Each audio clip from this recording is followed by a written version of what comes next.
जय हिंद दोस्तों, मैं सब इंस्पेक्टर श्वेता आज आपको बताना चाहती हूँ कि बिहार दरोगा की तैयारी में आप जियोग्राफी के प्रति कैसे निश्चिंत हो सकते हैं कि यहाँ से हम पढ़ेंगे तो जियोग्राफी का कोई क्वेश्चन हमसे नहीं छूटेगा। आप यकीन कीजिए कि इतनी तैयारी ही आप कर लेंगे तो बिहार दरोगा का एग्जाम आपका क्लियर है और आगे के भी एग्जाम के लिए आप तैयार रहेंगे। पढ़ाई को बार बार नहीं किया जाता है, एक बार आप ऐसा तैयारी कीजिए, अपना ऐसा नोट्स बनाइए कि वो हमेशा आपके काम आए। वो दरोगा के प्री में भी काम आए, दरोगा के मेंस में भी काम आए, बीएसएससी में भी काम आए, एसएससी में भी काम आए और बीपीएससी में भी काम आए। मतलब पढ़ाई को प्रॉपरली अभी तैयार हो जाइए क्योंकि यह प्रोसेस जिसे निकालना आपके लिए एकदम आसान हो जाएगा। देखिए दोस्तों, बिहार दरोगा के अंतर्गत आपको भारत का भूगोल पढ़ना है, विश्व भूगोल पढ़ना है और पर्यावरण से भी कुछ क्वेश्चन आते हैं, वहां से भी पढ़ना है। भारत के भूगोल के अंतर्गत आपको भारत की भू आकृति पढ़नी है, उसका संरचना पढ़ना है। इसके बारे में पूरा डिटेल आपको क्राउन की बुक में मिल जाएगा, जहां से आप पढ़ सकते हैं। और एनसीईआरटी सार में भी आपको कुछ क्वेश्चन अच्छे से मिल जाएंगे। इसको आप एनसीईआरटी सार से कर लेंगे और क्राउन से कर लेंगे। अभी भी कई सारे बच्चों को लगता है कि क्राउन किताब इज नॉट इनफ, ल्यूसेंट को लेना होगा, लेकिन मुझे नहीं लगता। मैंने फिर बुक का विश्लेषण किया और मुझे लगा crown is better than Lucent. इसलिए आप किसी एक को पूरा सेटिस्फेक्शन के साथ चालू कीजिए, उस पर रुकिए और उस पर तैयारी अपना कीजिए। कोई बुक बुरा नहीं है, ना ही ल्यूसेंट बुरा है, ना ही क्राउन बुरा है, लेकिन बस थोड़ा क्राउन में ज्यादा अच्छे से लिखा हुआ है जिससे हम समझ पाते हैं कि क्या चीज कैसे समझना है। और जहां डाउट होता है वहां उसको तोड़ कर लिख दिया है, तो आप उसको वीडियो के माध्यम से भी समझ सकते हैं। आगे हम अपनी वीडियो को बनाएंगे हर सब्जेक्ट के ऊपर। अगर आपको पसंद होगा तो आप अपना राय हमें दीजिएगा। देखिए दोस्तों, अफवाह तंत्र नदी से क्वेश्चन रहता है कि नदी कहाँ से निकलती है, जहां वो निकलती है वहां कौन सा मंदिर है, उस नदी में कौन जाके नदी जुड़ती है, वो उस स्टेट उस जिला का नाम तक पूछ लिया जाता है, तो वैसे करके याद करना है। खनिज, किस जगह से कौन सा खनिज निकाला जाता है। उद्योग पूछा जाता है कि कहाँ पे कौन उद्योग ज्यादा अच्छे से विकसित चल रहा है। कृषि के बारे में बिहार में कृषि का क्वेश्चन रहता है क्योंकि हम लोग बिहारी हैं और यहाँ कृषि बहुत अच्छे से होता है, तो कृषि रिलेटेड क्वेश्चन पूछ लिए जाते हैं। विश्व भूगोल में सौर मंडल से क्वेश्चन बचपन से आप पढ़ते आए होंगे।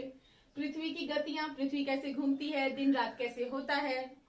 ग्लोब के बारे में पूछा जाता है, चट्टान के बारे में पूछा जाता है, वायुमंडल, वायुमंडल से रिलेटेड बहुत अच्छे से बुक में बताया हुआ है, उसको वीडियो के माध्यम से भी समझा जा सकता है। घास के मैदान, घास के मैदान में आप विश्व के घास के मैदान पढ़ेंगे, बस जहाँ के जो घास के मैदान है बस वही 5 से 6 घास के मैदान है, उतना ही याद कर लेना है, ज्यादा सारे नहीं याद करना है। स्पेशल नदियों का नाम याद करना है। और जो नदियां हाल में कहीं मान लीजिए हमारे पीएम गए हैं, राष्ट्रपति गए हैं, किस नदी के पास उस गए हैं, तो करंट में जहां से कुछ बन रहा है या करंट इवेंट, जैसे अफगानिस्तान अभी बहुत हाईलाइटेड चल रहा है, तो अफगानिस्तान से रिलेटेड कुछ चीजें पूछ सकता है, उन्हीं से रिलेटेड कुछ नदियां पूछ सकता है, कुछ चट्टान या पहाड़ पूछ सकते हैं। महासागरीय धारा पूछेगा कि महासागरीय धारा कौन गर्म जल धारा है, कौन ठंडी जल धारा है। ये बहुत इजी है, आराम से वीडियो से आप इसको कंप्लीट कर सकते हैं। खनिज पूछ सकता है। देश राजधानी, देश और देश की मुद्रा और राजधानी, ये सारे स्पेशल पूछे जाते हैं जो लगभग रिपीटेड होते हैं। अगर प्रीवियस ईयर में जिस देश के बारे में पूछा गया है और जिसकी मुद्रा के बारे में पूछा गया है, उसी के आसपास के देशों को आप याद कर सकते हैं। पूरी कंट्री नहीं याद करनी है क्योंकि पूरी कंट्री से ना हमारे व्यापार चलते हैं ना हम आवागमन करते हैं। जो हाईलाइटेड देश है, जहां हम आसपास हमारे सटे हुए देश है, जैसे लाओस उस कंट्री जो है या म्यांमार, वो हमारे आसपास सटे हुए देश है, तो वहां की मुद्रा पूछ सकता है, वहां की राजधानी पूछ सकता है। तो वैसे ही कुछ मुद्रा और राजधानी को याद कर सकते हैं। पर्यावरण, प्रमुख अभ्यारण्य, पर्यावरण के अंतर्गत प्रमुख अभ्यारण्य पूछा जाता है। इससे तो क्वेश्चन इस बार जरूर बनेगा क्योंकि अभी हाल ही में कुछ अभ्यारण्य जोड़े गए हैं। परिस्थितिकी तंत्र से क्वेश्चन पूछेगा, प्रदूषण से पूछ सकता है, जैव विविधता, बाकी सब यहाँ लिखा हुआ है, यही सब्जेक्ट। लेकिन पर्यावरण में जो सब्जेक्ट हैं ये ज्यादातर करंट के रिलेटेड पूछे जाते हैं, यानी कि कोई आप मैगजीन लेंगे तो वहां पे पर्यावरण रिलेटेड कोई क्वेश्चन दिया होगा वही पूछा जाएगा, ज्यादा बुक से इसमें नहीं पूछा जाता। इसीलिए इसको थोड़ा स्मार्टली पढ़ के निकलेंगे, ज्यादा इसमें डीप नहीं पढ़ेंगे, इसको थोड़ा स्मार्टली पढ़ेंगे कि वहां से कुछ जहां से क्वेश्चन बनते हैं वही पूछेंगे।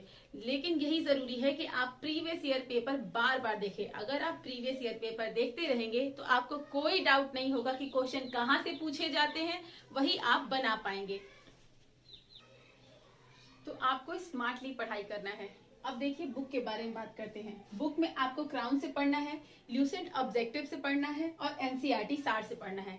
पहले आपको क्राउन में जाना है, उस सब्जेक्ट को पढ़ना है। अगर वो सब्जेक्ट ना समझ में आए तो आपको वीडियो के माध्यम से उसको समझना है। अगर आप अपना राय दें तो हम आप किसी सब्जेक्ट को पढ़ने के दौरान अगर आपको वो बातें नहीं समझ में आ रही हैं तो आप मुझे कमेंट के द्वारा बता सकते हैं कि इस सब्जेक्ट को आप पढ़ा दीजिए, तो हम आपको उस सब्जेक्ट को पढ़ाकर सही से समझाएंगे कि आपको कैसे उसे याद करना है और उसमें कितना आपको पढ़ना है। तो क्राउन पढ़ना है, फिर वीडियो के द्वारा समझना है और एटलस, कुछ भी पढ़ना है एटलस सामने रखना है। जियोग्राफी का सबसे मेन सोर्स है एटलस। आप जियोग्राफी को रट ही नहीं सकते हैं, मैं नहीं रट सकती, कोई जितने लोगों को मैं पढ़ाती हूँ वो तक नहीं रट सकते। आपको जियोग्राफी को एटलस पे ही देखना होगा। अगर कोई नदियां निकल रही हैं तो आपको मैप के द्वारा उसे देखना होगा कि वो नदी कहाँ से निकल रही है, वहां पे कौन मंदिर है, उसे आप बना भी सकते हैं एज ए मैप। कुछ भी पढ़िए, कहां से भी पढ़िए, लेकिन आप एक मैप बनाएंगे, उसमें आप खींचेंगे, आपका नोट्स जो तैयार होगा वो पूरा मैप के हिसाब से तैयार होगा, जो लास्ट के समय में आप जब उसका रिवीजन करेंगे तो बस आप उसे देख लें और समझ लें। और जब उस सब्जेक्ट को आप पढ़ लेते हैं क्राउन या वीडियो के माध्यम से, तो उसे आप ल्यूसेंट ऑब्जेक्टिव के द्वारा उसे चेक कीजिए कि हाँ मैंने पूरा सब्जेक्ट जो पढ़ा है वो क्लियर कर पा रहा हूँ कि नहीं। लेकिन पहले पूरी तरह से उस सब्जेक्ट को पढ़ के तब ल्यूसेंट ऑब्जेक्टिव में उसे साइन करना है। और पिछले वीडियो में मैंने बताया ही था कि जो चीज आप क्राउन से पढ़ेंगे उसे महेश वर्णवाल में भी पढ़ेंगे। क्राउन में तो सारे क्वेश्चन आपको मिल जाएंगे, बचे कुछ स्पेशल क्वेश्चन हैं जो आपको महेश वर्णवाल से पढ़ना होगा। महेश वर्णवाल में जब आप एनसीईआरटी सार को पढ़ेंगे तो आपको वहां पे कुछ बहुत अच्छे क्वेश्चन के कलेक्शन मिलेंगे जो आपके एग्जाम में डायरेक्ट पूछ लिए जाते हैं। तो पहले यहाँ पढ़ना है, उसके बाद यहाँ से कुछ क्वेश्चन को कलेक्ट करना है, और जब कोई सब्जेक्ट आपका पूरा तरह से तैयार हो जाए उसके टेस्ट के रूप में आपको इसको ऐड करना है। इसे याद के रूप में नहीं करना है, बस जब हम पढ़ते हैं तो एज ए टेस्ट के रूप में उसको रखेंगे अपने होमवर्क में। लेकिन आगे चलकर जब आप पूरा तरह से तैयार हो जाएंगे इसके द्वारा तो इसे पूरी तरह से आप हटा देंगे, क्योंकि इस पे आप सिर्फ अपना टेस्ट दे रहे हैं कि जो चीज मैं पढ़ रहा हूँ, कोई अध्याय जब मैं पढ़ रहा हूँ, पृथ्वी की गतियां ही पढ़ रहा हूँ, कोई सब्जेक्ट इसमें पृथ्वी की गतियां लिए उसे पढ़ रहे हैं। महेश वर्णवाल में वही चैप्टर को देखते हैं, उससे कुछ स्पेशल क्वेश्चन को छांट लेते हैं। एटलस को तो सामने रखेंगे ही, लेकिन उसके बाद उसमें टेस्ट देंगे, ल्यूसेंट ऑब्जेक्टिव से उसका टेस्ट देंगे। तब आप देखेंगे कि आपका तैयार हो गया है तो आप आगे बढ़ेंगे, नहीं तो उसी सब्जेक्ट को लेकर अभी चलेंगे जब तक वो फाइनल ना हो जाए। ज्यादा चीजों को ना पढ़ते हुए कम चीजों को ही पढ़ेंगे और क्लियर करेंगे, और पहले वही सब्जेक्ट पढ़ेंगे जहां से क्वेश्चन बनते हैं। यानी कि प्रीवियस ईयर पेपर आपको बार बार देखना है, रूटीन के हिसाब से एकदम डेली देखना है आपको प्रीवियस ईयर पेपर। अगर आप उसको देखते हुए कोई भी तैयारी करते हैं तो कोई प्रॉब्लम नहीं आएगा, आप एकदम सही डायरेक्शन पे चलेंगे।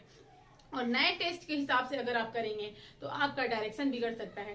टेस्ट जरूर दीजिए, प्रीवियस ईयर पेपर का टेस्ट दीजिए और नया टेस्ट दीजिए, क्योंकि नए टेस्ट में भी कुछ क्वेश्चन अच्छे पूछ लिए जाते हैं जहां कलेक्शन बन जाता है। तो बस एज ए टेस्ट के रूप में उसे दीजिए, उसे लर्निंग के रूप में नहीं दीजिए कि उसे याद करना है।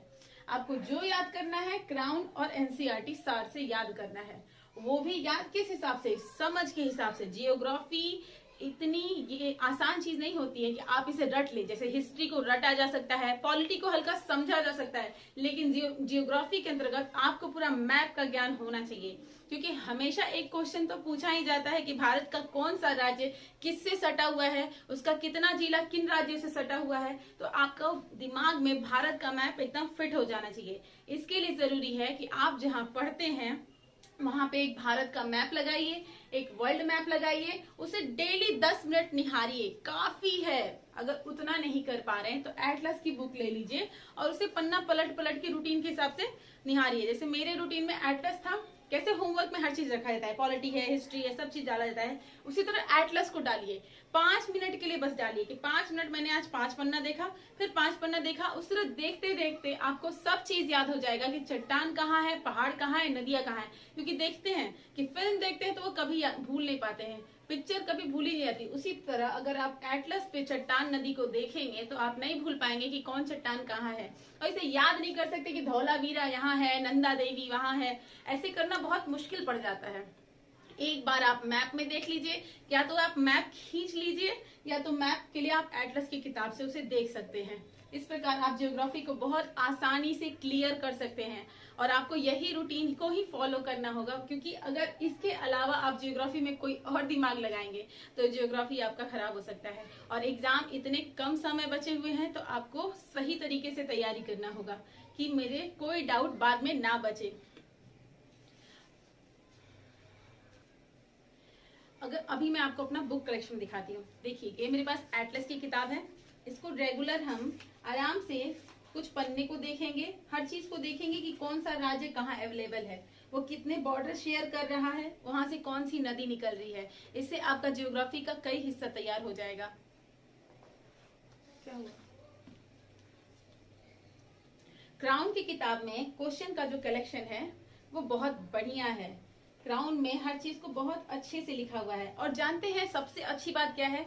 जितना जरूरी है उतना ही लिखा हुआ है, ज्यादा ज्ञानी के रूप में कुछ नहीं लिखा हुआ है। हर चीज ब्लॉक के हिसाब से दे दिया गया है, इसीलिए crown is better than Lucent. जबकि ल्यूसेंट में थोड़ा सा अजीब कर दिया है। ये मेरी ल्यूसेंट की बुक, मैंने पहले इसको बहुत फॉलो किया है, इसलिए थोड़ा भरी हुई है, लेकिन मुझे क्राउन अब बेटर लगती है उसकी तुलना में।